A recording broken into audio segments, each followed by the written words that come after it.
An Inland Voyage by Robert Louis Stevenson. Down the Oise through the Golden Valley. Below La Fère, the river runs through a piece of open pastoral country, green, opulent, loved by breeders, called the Golden Valley. In wide sweeps and with a swift and equable gallop, the ceaseless stream of water visits and makes green the fields. Kine, the horses, and little humorous donkeys browse together in the meadows and come down in troops to the riverside to drink. They make a strange feature in the landscape, above all when they are startled, and you see them galloping to and fro with their incongruous forms and faces. It gives a feeling as of great unfenced pampas and the herds of wandering nations. There were hills in the distance upon either hand, and on one side the river sometimes bordered on the wooded spurs of Coucy and Saint-Gobain. The artillery were practising at La Fère, and soon the cannon of heaven joined in that loud play. 2 continents of cloud met and exchanged salvos overhead, while all around the horizon we could see sunshine and clear air upon the hills.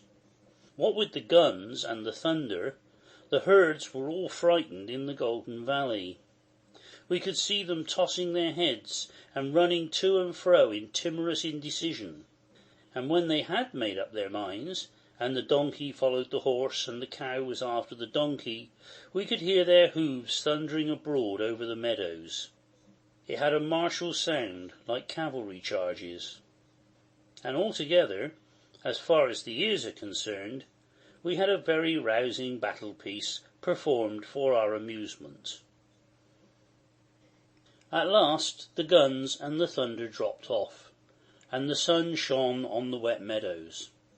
The air was scented with the breath of rejoicing trees and grass, and the river kept unweariedly carrying us on at its best pace. There was a manufacturing district about Chauny, and after that the banks grew so high that they hid the adjacent country, and we could see nothing but clay sides and one willow after another. Only, here and there, we passed by a village or a ferry, and some wondering child upon the bank would stare after us until we turned the corner. I dare say we continued to paddle in that child's dreams for many a night after. Sun and shower alternated like day and night, making the hours longer by their variety. When the showers were heavy, I could feel each drop striking through my jersey to my warm skin, and the accumulation of small shocks put me nearly beside myself. I decided I should buy a mackintosh at Noyon. It is nothing to get wet, but the misery of these individual pricks of cold all over my body at the same instant of time made me flail the water with my paddle like a madman. The cigarette was greatly amused by these ebullitions.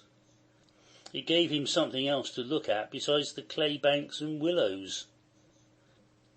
All the time the river stole away like a thief in straight places, or swung round corners with an eddy.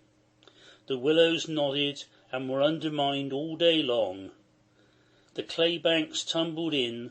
The Oise, which had been so many centuries making the Golden Valley, seemed to have changed its fancy and be bent upon undoing its performance.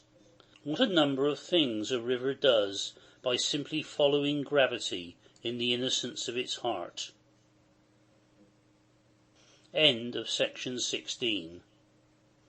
Reading by Alan Mapstone in Oxford, England.